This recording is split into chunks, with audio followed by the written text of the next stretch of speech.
time coming up, guys. Your last question will come. So we can use the old one. See, I could have worn earrings. Just saying. Could have worn earrings. Just saying. But which one's the new one? This?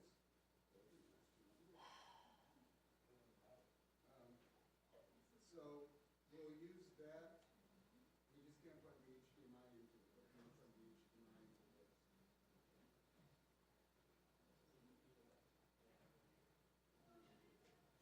All right. Do you guys want to test the mic since I haven't used this one? Or just so you guys can get the channel? Well, hello. Testing 1, 2, 3, 4, 5. Testing 1, 2, 3, 4, 5. Is that okay, guys? All right. Watch out for the speaker.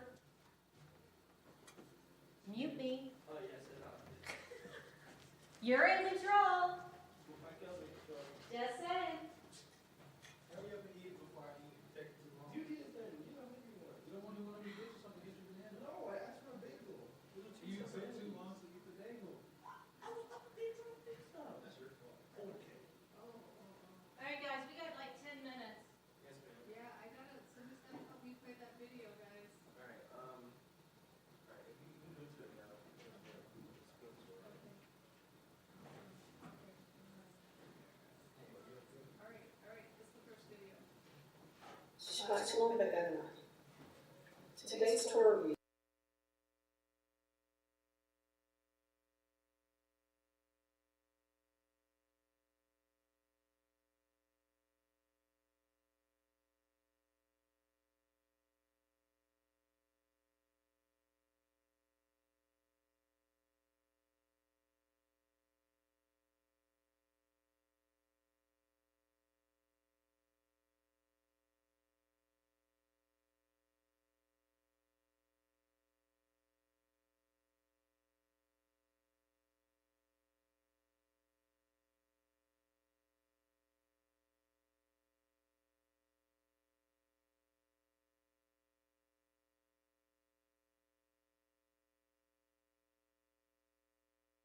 ready?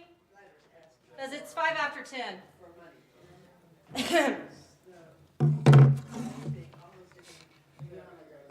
Every charity got my name. Right. All the fire people. Yeah, the fire, police.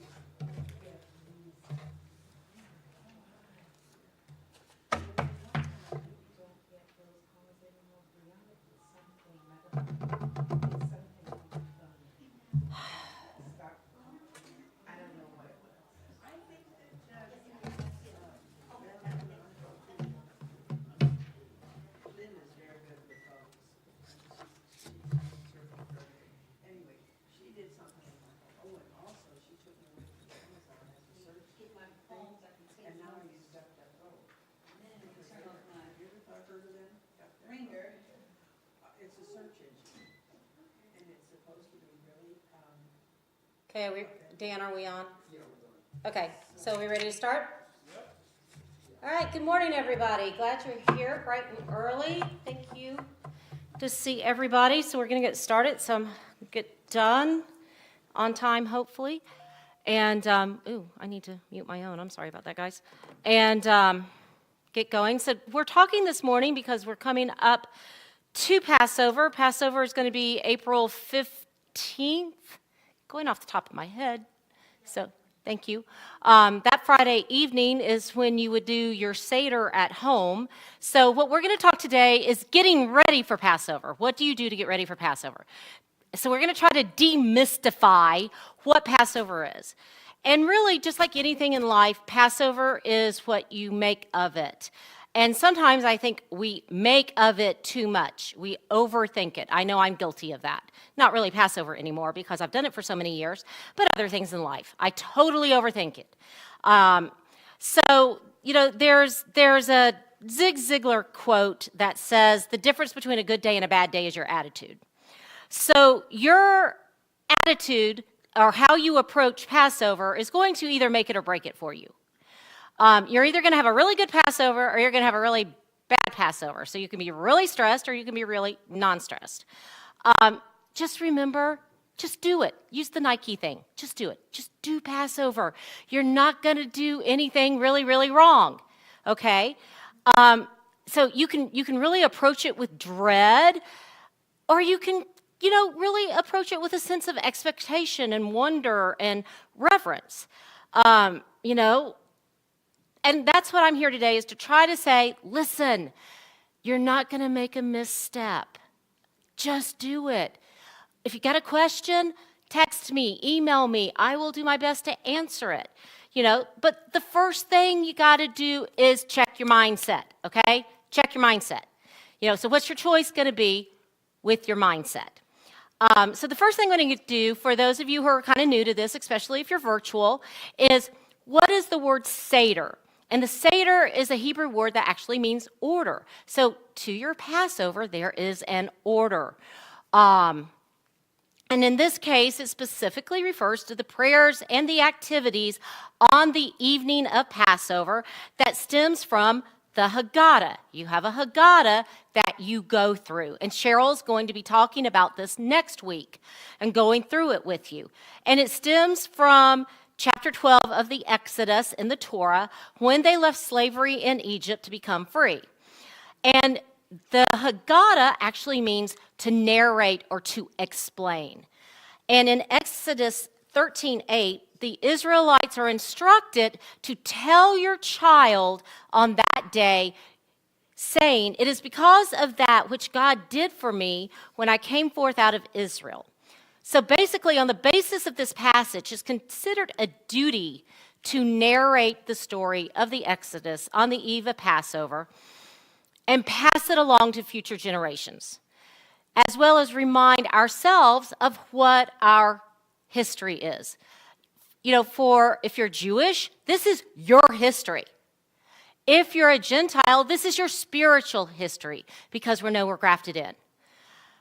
So the Seder becomes the word that we use for the evening, signifying the festive meal that we're going to have and retelling the story. Now, the Passover Seder has 15 separate steps in it, in a traditional order. So I'm not going to tell you what all 15 are right now. We have it on the website. So your Seder can actually be a very grand production, if you want to make it that, or it can be a very simple affair.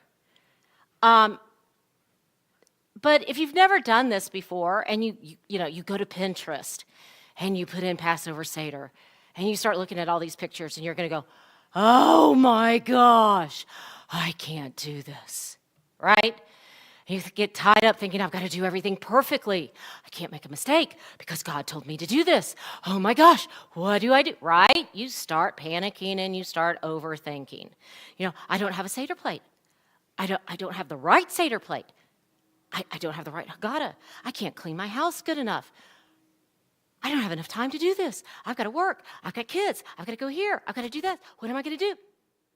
Breathe. I wear a ring now, guys. Because I have this really bad habit. I'm going to go off a minute. When I ride my horse, I breathe, but it doesn't look like I breathe because I pull my lips in because I'm really, really concentrating because there's so much that goes in. Like, where's your legs? And are my heels down? Are my legs in? Are my arms in? I'm thinking of all these things, and I do kind of forget to breathe. So Jenny always yells at me, Judy, breathe. Like, oh, okay. And I take a deep breath. So I bought this ring that says just breathe because I was going to wear it in the show pen so I could look down because she really can't yell at me in the show pen to tell me to breathe because when you ride you have your hands in front of you so I could look at it because it's black and it says just breathe. So I'm telling you guys, just breathe with your Passover preparations, okay?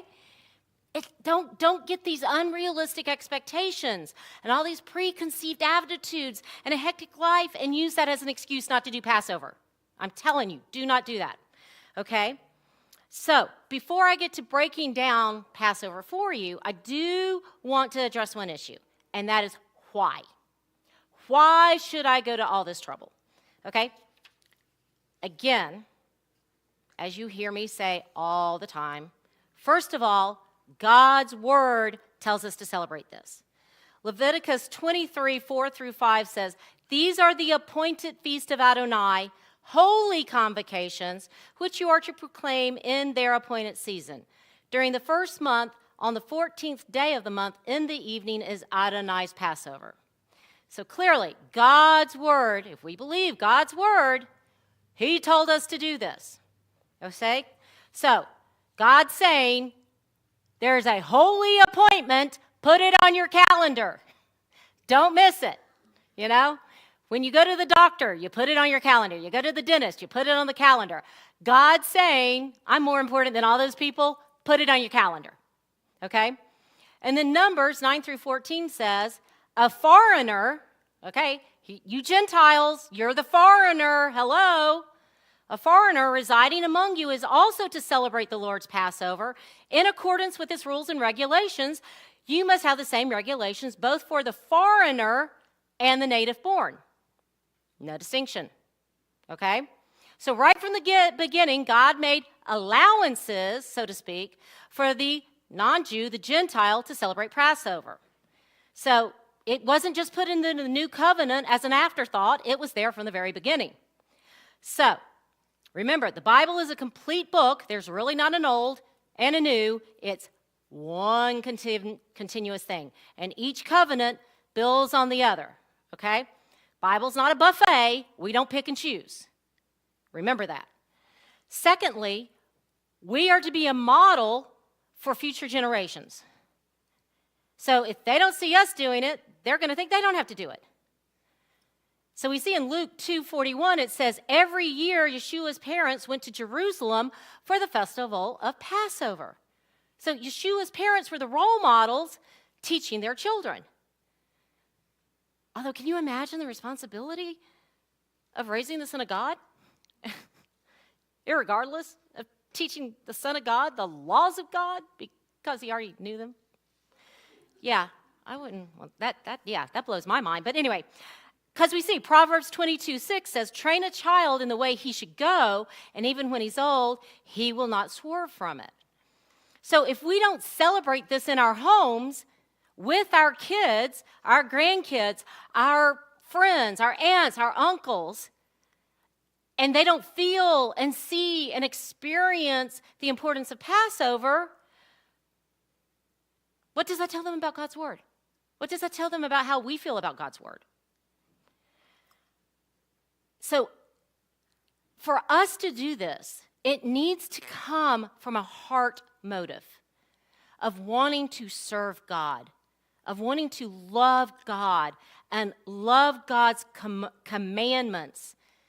It's not a last minute, let me throw this together, DIY, figure it out on YouTube type thing. Because it's not approaching it with reverence. You know, Titus 2 gives us a great model of where the older generation, hello, put myself in there, not that young anymore, teaches the younger generation. And specifically, the whole goal of Titus 2, of a Titus 2 woman, is to train the younger women in biblical, simple to measure, spirit-empowered, love-based living. And the women are to have spiritual integrity, godly women, living what they teach. And we train the younger ones in the pattern of what we've learned, and your walk speaks more than you talk. So if we don't train the next generation, they're not going to know what to do. They're not going to know the importance of living out God's word. And how can we blame them when they go a different path if they haven't seen us doing it? We can talk it all we want, but if it doesn't match up and they go another way, who is really to blame? Don't blame them, blame you.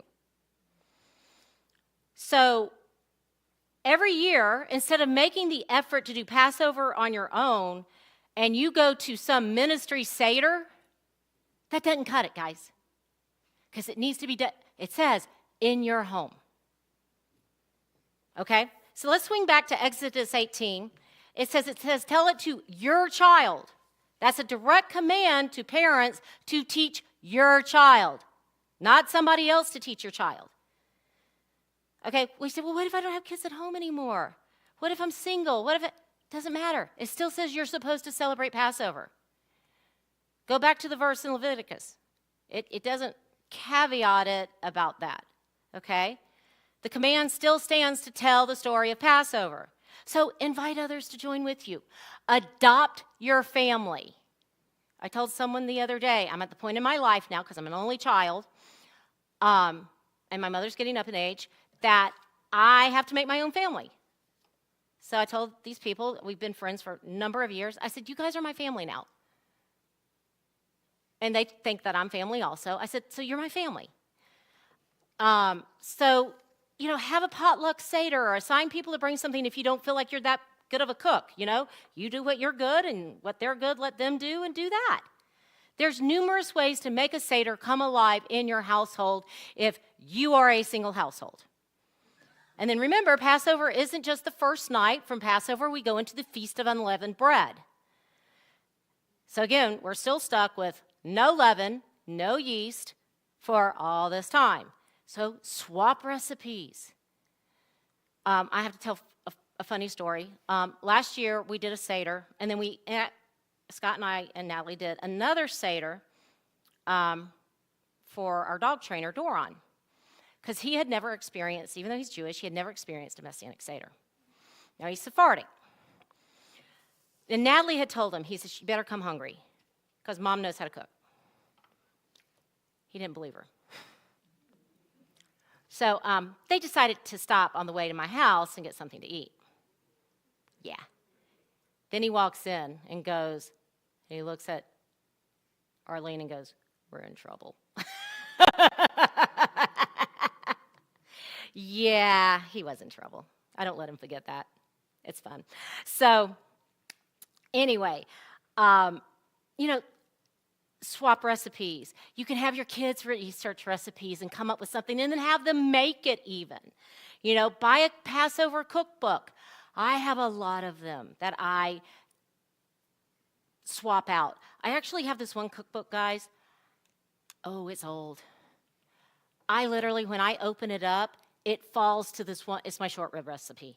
It falls to that page every single time because I've used it so much. It's open it up, there it is. So these are all things. So what I want to do first, though, is start with your objection of, oh, I don't have a Seder plate and I can't afford to buy one. So show and tell, as usual. This one right here, which I'm going to, so these are the cups.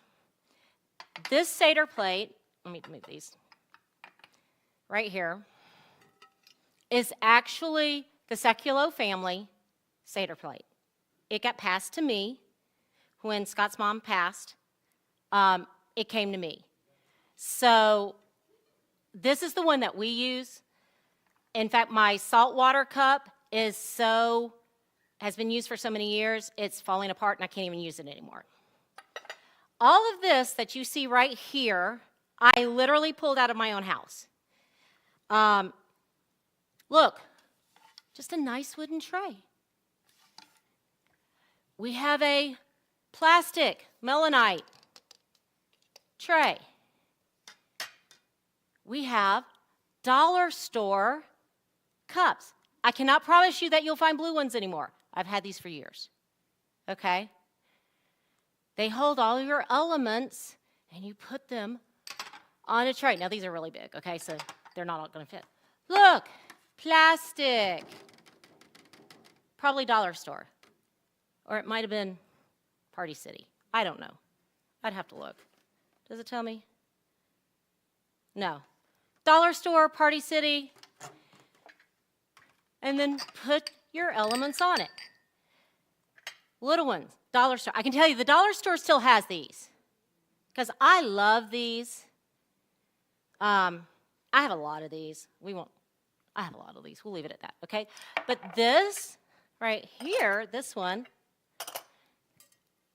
was literally a cake plate that you can run like a ribbon through. Yeah, I've had it for years. I think it was a gift. I don't know where the ribbon is anymore. But there you go. I pulled all of this from my own house, from my own pantry. Okay? So you can go dig in your own house and find something to make a Seder plate. Okay, you don't have to go to Amazon, the Judaica store, or wherever and buy a Seder plate. You can make one. This sits on my buffet at my house and holds stuff. The rest of it, I pulled out of my pantry closet. I could have gone digging even more, but I was running out of time. But just to give you an example of just stuff that I literally had myself in my house to go from. This is, again, the Sekulow family matzah holder, but you can use anything. You can use a saucer. Again, don't overthink it. Don't make it more than it needs to be. Now, and we left this because Kyle just thought it was really cute. And again, I like little kitschy things. It's a matzah sweeper. It gets your matzah crumbs off your table. It was probably Party City, 50% off after Passover, and I just had to buy it. But, matzah gets crumbly, and it gets everywhere, so you just get it up off your table, You go to those fancy restaurants, and they have the little metal thing that they use, So anyway, I'm just saying, you've got all these options of things that you can do. Worst case scenario, don't even use bowls and just put everything on something, And then you can put your actual elements in serving bowls. You don't even, me personally, we don't eat off of the Seder plate. The Seder plate sits there and looks nice and we point to it. And then the parsley and the harosa, because, for us, harosas, we make big and everybody keeps eating it all night in the next few days. We don't eat off the Seder plate. Now, there are some people who do. We don't. So all of my elements at my house get put in bowls around the table. In fact, here we go. Sorry, guys. One year, I got really fancy. Again, dollar store. Tell you, dollar store. They had these little things. So that year, I actually gave everybody their own little individual cups of salt water. So we didn't have to pass the salt water around, so everybody could dip themselves, and we didn't have to pass the salt water. It's whatever you want to do. Like I said, make it your own. You can make it as fancy or not as fancy as you want, okay? And then just remember, the Seder is a plate, dish, heavy affair, but you don't have to use your fine china. You really don't. If you want to be really, here when we were doing them, we were buying stuff at Sam's, that, white plastic with a silver rim. Whatever you need to do, okay? As I said, Pinterest, Facebook does not have to be,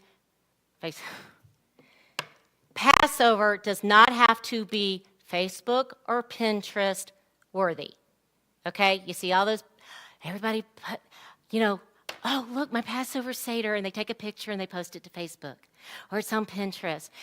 How long do they have to sit there and stage that photo? Oh, the perfect lighting. What's in the background? What is everybody going to see? Let me take. It's not that, folks, okay? So when you get started, just think of what do you want this to express about your family, about the memories that you want to create for your children, your grandchildren, and those that are going to share your table. There are some people who will literally create like the Dead Sea through their table because they've got young kids and they want to make it really interactive. Like I said, you can make it as fun. They'll have frogs and they'll have stuff they'll act out parts. If you really research about how to make a Seder really kid-friendly, there's all this fun stuff that people do, But your Seder just needs to be a reflection of who you are. If you're really fun, make it fun. If you're very formal, you can have linens and china and crystal and all of that. Make it who you are. There's some years I've pulled out my nice china. There's some years I've pulled my stuff out of my regular cabinet. It really just depends on what I've got going on, where I am, how much time I have.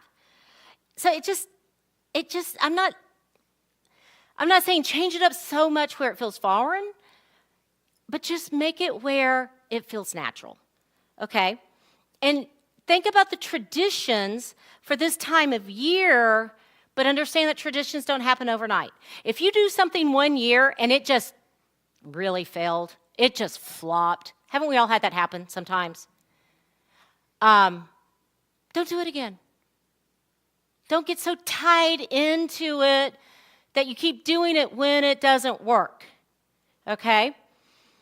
Our family Seder that we do now doesn't look like the family Seder when Scott was growing up, It changes. We've kept the core, but we've adapted it for family dynamics. I'll tell you, one year, when both of Scott's parents were alive and we were doing it, we got to the meal and then we never finished the Seder because somehow we ended up pulling out family pictures and we got totally distracted and we never finished it that year.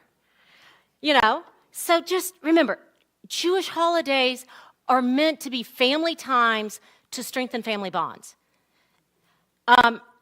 So think about the best dinner party you ever went to. What made it special? I have, when we were doing the Seders here for everybody, and we were talking about trying to make it a little simpler, do this or that or the other, and I made a comment about, well, maybe we just shouldn't do the carrot souffle. I thought they were going to take my head off. Oh my gosh. You would have thought I had committed heresy with that, because that carrot souffle, guys, let me tell you, that thing is labor intensive. Needless to say, we make carrot souffle. I'm still alive, aren't I? So, is it a recipe? Is it using family heirlooms? Whatever it is. Just think about the energy it brings, the memory it creates. What you had to do. Did you have, one year I invited so many people I had to move all the furniture out of my family room. Can't do that anymore. I got too much furniture in there now. But, it's just those things that you remember. But if you started out thinking that this is going to be such a daunting task, you're not going to have these fun memories like I have. That's all I'm saying, okay? So don't start this with this, especially if you've never done it before, with these big grandiose plans, because then you're going to feel like you're never going to make it through it. Just start small, okay? Start small. So my first thing to you is, how do you start and how do you start small? Familiarize yourself with this holiday, okay? Creating a Seder means go through the Haggadah, come to the 10 a.m. teaching next week, because Cheryl's going to walk you through it, okay? Make notes. Have a leader Haggadah, okay, for whoever's leading, and make notes in it to help. Maybe you want to say something here. Maybe you want to do a song here. Maybe you want to play a game here if you've got young kids. But that'll just help. Maybe there's something from the Torah you want to discuss here. Just notes to help guide you through it to make you feel comfortable. Okay? Then, if you're like me, make a schedule of the evening. Make your timetable, especially if you got, okay, this needs to go in the oven at this time, and this needs to go in the oven at this time.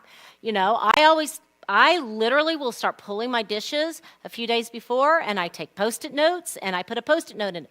This is for this dish, and this is for this dish, and this is for this dish. And I go on and start pulling my serving things and putting them in those dishes. So I know I have everything, and I'm not running around crazy, because I'll end up running around crazy anyway, just being transparent, trying to find all of this. I pull it out all ahead of time and have it sitting out so I know I have everything I need. Because like half the family wants gefilte fish and half the family doesn't. Me, I don't eat gefilte fish.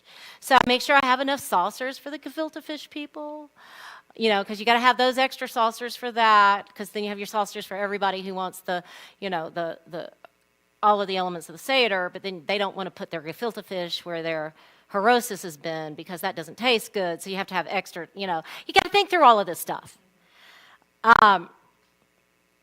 So the more you feel prepared and the more you think through it ahead of time, the more you're going to enjoy it. And you're not going to be running around, oh, I need this, oh, I need that, oh, I need the other. You're going to have it down.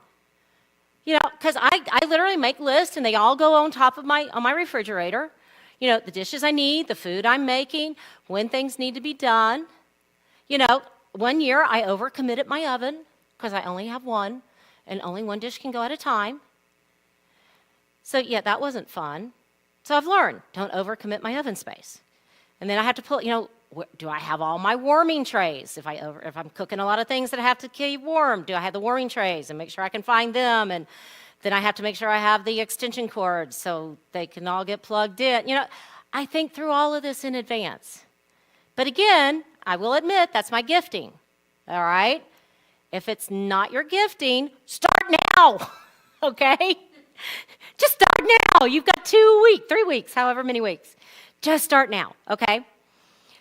So make a list so you don't feel overwhelmed, okay? Then you got to start with your house cleaning process. Folks, this is not spring cleaning. Maybe spring cleaning came out of this, but this is not spring cleaning. You can make it spring cleaning, but it's not, okay? What you're looking for is getting rid of your home of anything of traces of hummus. What is that? Fermented or leavened. Yeast, anything that makes dough rise.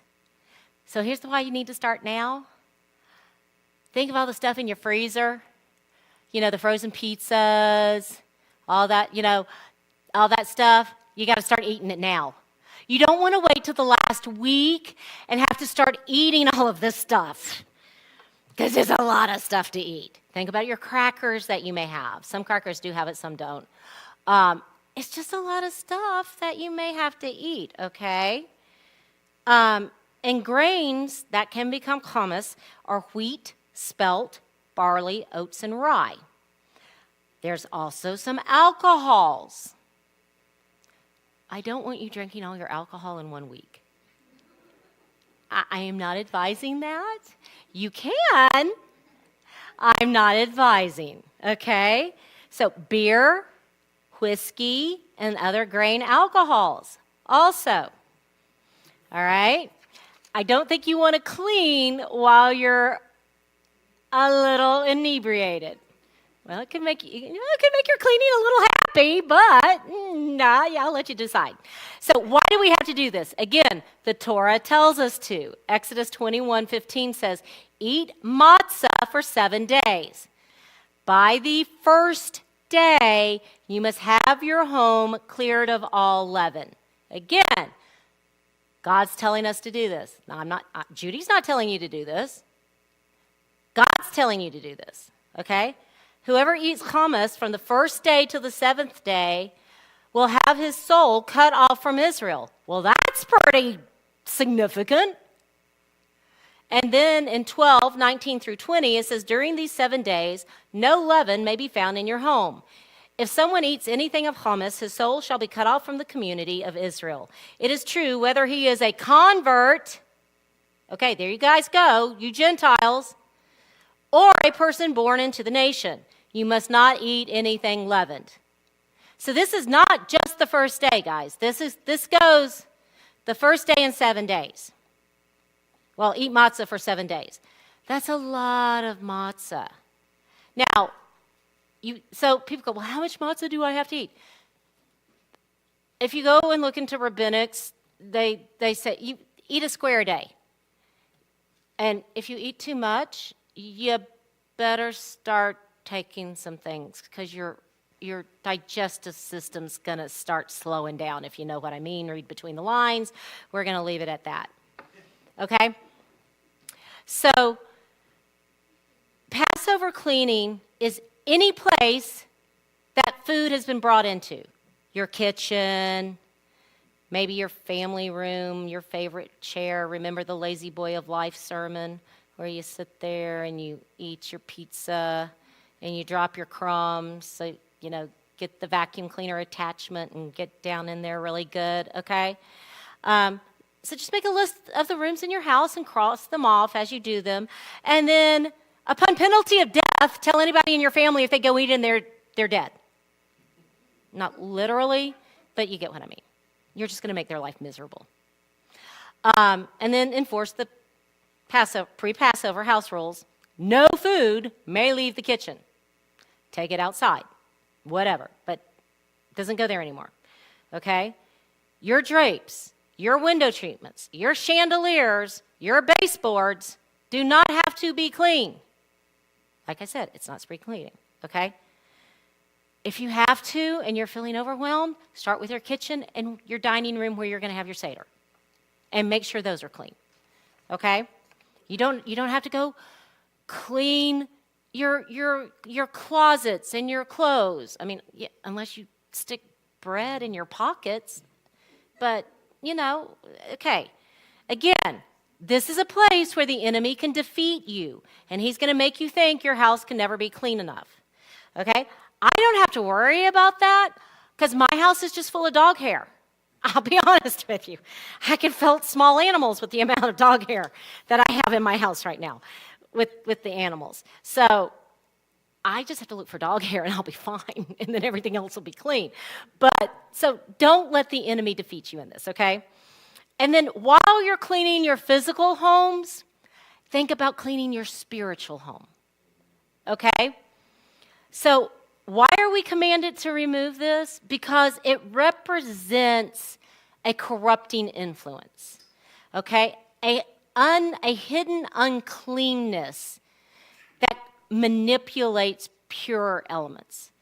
So it says, just like that small lump of leaven in a batch corrupts the whole batch, a small lump of spiritual leaven functions the same way. It's going to eventually corrupt us spiritually. So as you're doing your physical house cleaning, do your spiritual house cleaning. Think about the junk that you have, the baggage you have. There was a sermon on that too back in July of last year. that you're carrying, okay? The broken promises, the failed relationships, the personal disappointments, the words that people have said to us that we're holding on to and letting define us. You know, the poor decisions, the mistakes and judgments, the moral failures. What do you do with that type of hummus? Okay, you need to get rid of it.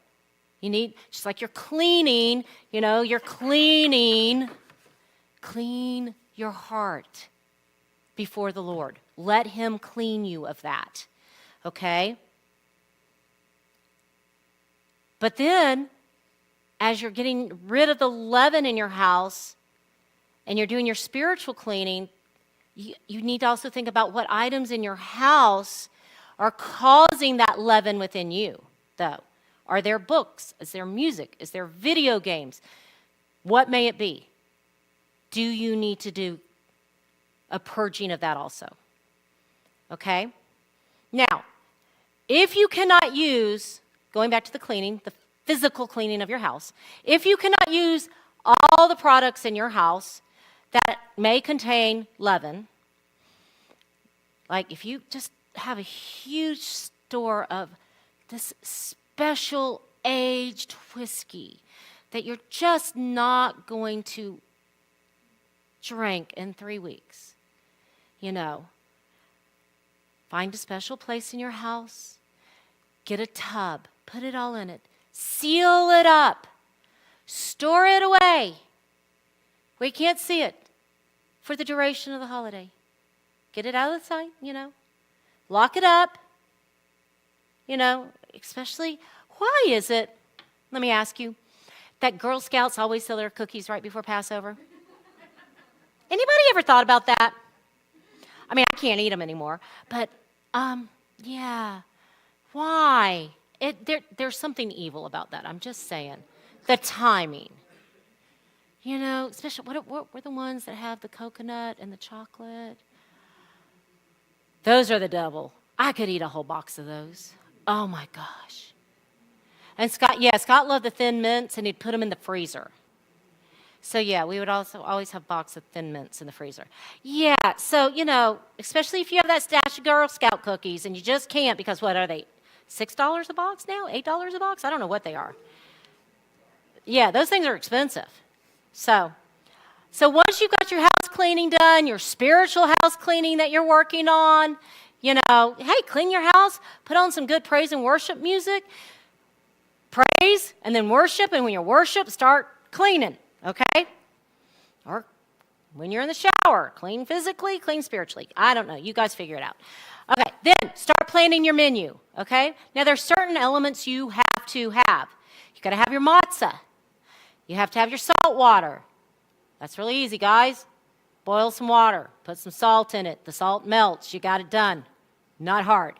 You got to have your bitter herbs. Now, let me tell you. Bitter herbs, horseradish. If you're going to buy horseradish in the bottle, I would suggest you don't wait till the last minute, because it will be gone. Because everybody's buying it.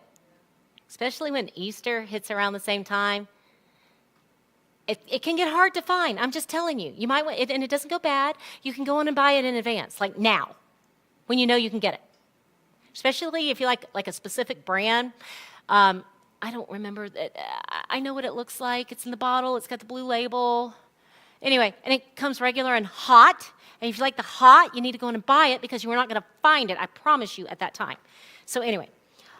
Or you can actually make your own. You can get horseradish and grate it yourself. I never have. I will be honest. I cheat. I buy it pre-made. You have to have your harosis. What's harosis? Apples, walnuts, honey, and then I put Manischewitz grape in mine. So you have to have your burnt hard-boiled egg. Okay, again, I will tell everybody my secret. I cheat. I do not burn a hard-boiled egg. That would just be disaster for me. I take 2 or 3 very, very big, I'm talking big tea bags, and I hard-boil my egg in the tea bag. It looks burnt. Just telling you. You can burn it if you want. I never have. Just saying. That's my cheat. I cheat. I admit it. So anyway, figure out what you're serving, how you're going to cook it, how you're going to keep everything hot. Figure out the dishes that you're going to need. Make your list, okay? As soon as your stores start putting out their Passover products, better start buying, especially if there's certain things you want. We like the little chocolate-covered jelly sticks. They're really hard to find. I've actually had to buy them on Amazon, I will admit. Shout out to Sue Rogers. She asked me the other day about the Passover honey cake in the box. Her dad really likes them. You know, her dad's got dementia, but he's still pretty good right now, and she wanted to make sure while he could still enjoy it. So, she's way up there in Homer. She goes, if you happen to see any. So what does Judy do? Amazon, smile.amazon.com. Smile, remember, supports the congregation. So I found a 3-pack for her. It wasn't that expensive. Sent her the link. She ordered it. She has it by now. So, Amazon's also good if you don't want to make that schlep to the kosher Kroger. So just plan what you're having. Make sure you've got everything you need. You got to start reading labels. You got to read the labels. Just telling you. So, and then the night before Passover, you do your final search for your leaven and making sure that you have everything out of your house, okay? Again, spiritual exercise. The search for the leaven in your house is not unlike the soul searching we do before the fall holidays, okay? When we perform that inventory. So we're still kind of searching ourselves with this, okay? So we're commanded to search and remove sources of inner impurity so that we might experience the truth that we're this new lump, a new substance that's untainted, but the sour and rotting influences of our past, okay? Psalm 139, 23 through 24 says, search me, O God, and know my heart. Test me and know my thoughts, and see if there are any idolatrous ways in me, and lead me in the way of everlasting. Okay? So believers in Yeshua, which what we are, understand that the removal of this leaven from the home also has to reflect the state of our heart. 1 Corinthians 5, 6 through 8 says, your boasting is not good. Do you not know that a little leaven leavens the whole lump of dough? Clean out the old leaven so that you may be a new lump, just as you are in fact unleavened. For Messiah, our Passover, has also been sacrificed. Therefore, let us celebrate the feast. See, we're still celebrating the feast. Even though Messiah died and rose, we're still celebrating the feast.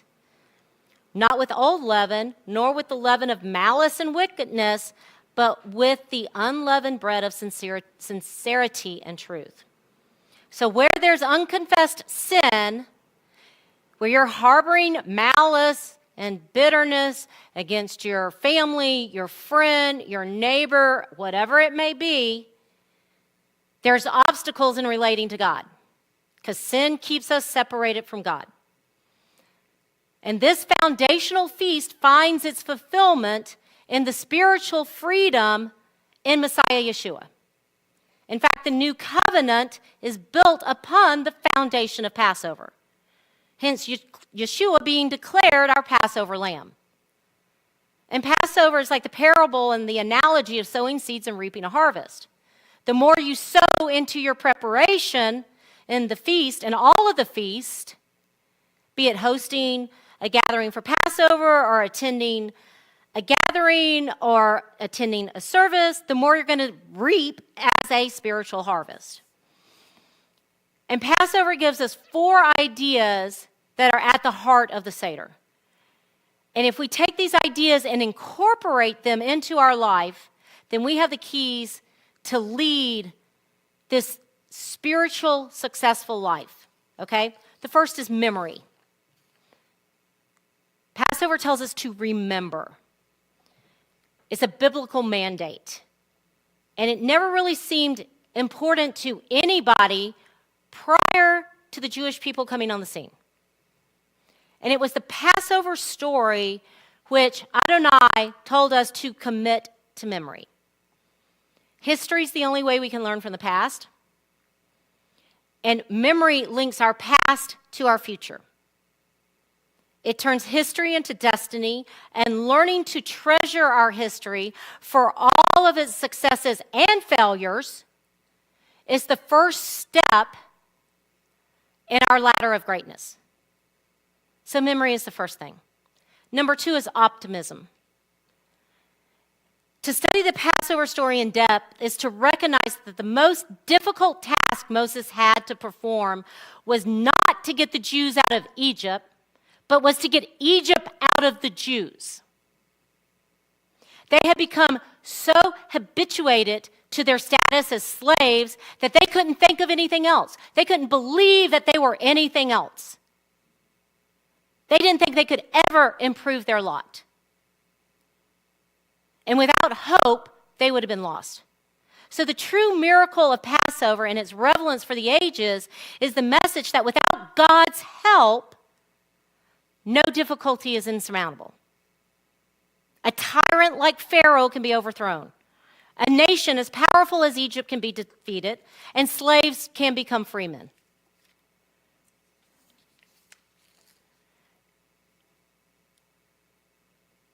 Anything you're facing in your life with God's help can be defeated. Now, it might not be defeated in the way you think, but it'll be defeated in the way God wants it to be defeated. Number 3 is faith. Faith in a personal God gives us faith in ourselves, in our future, and in our ability to help change the world. The God of Sinai didn't say, I am the Lord your God who created the heavens and earth. Instead, he announced, I am the Lord your God who took you out of the land of Egypt, the house of bondage. Do you realize how many times in the Torah Adonai says, I took you out of Egypt? Do a study on that. It gets repeated over and over and over. The God of the Exodus made it clear that he is constantly involved in our history and has a commitment to our survival. The Passover story conveys that history is not a happenstance. It follows a divine master plan. And faith gives us the certainty that whatever our present day problems are, that history is going to move us towards the direction of our final messianic redemption. And last but not least, family. Passover teaches us yet another major truth, and that the way to protect the world is to begin with our own families. Strong families make a strong world. When your family breaks down, we see what happens. God built his nation by commanding not a collective gatherings of hundreds of thousands in a public square, but by asking the Jews to turn their homes into a place of family worship at the Seder, devoted primarily to answering the questions of children. If you shut your kids down, you're going to lose them. It's all too obvious. Children are our future. They're the ones who require our attention, not our phones. The home is where we first form our identities and we discover our value. So today, I hope I've taken some of the mystery out of Passover for you. I hope I've made you feel a little more comfortable, given you a little more, less levity about this. Oh, another thing real quick. One of the things of Passover is you take your 3 matzahs and you separate them. This is a matzah tash. Again, it opens here, and it has 3 things where you put it. Again, you can just use 3 napkins, guys, okay? If you wanted to get fancy, 3 napkins, that fusible sew tape, and an iron, if you wanted to, okay? I would still butcher that because I'm not crafty at all. That is not my thing. Anytime I've tried to do anything crafty, it has gone south so fast, it's not even funny. Just telling you. So, just remember, if you change the way you look at things, things will change. So I hope I've helped you change your way that you look at Passover. And remember, dust is not hummus. Thank you, guys. If you have any questions, Judy@BethAdonai.com is my email. You can email me, catch me here, whatever you need to do. I just want you to celebrate Passover. All right, we're going to shut our stream down. We will be back to shut our Shabbat service soon. Thank you much.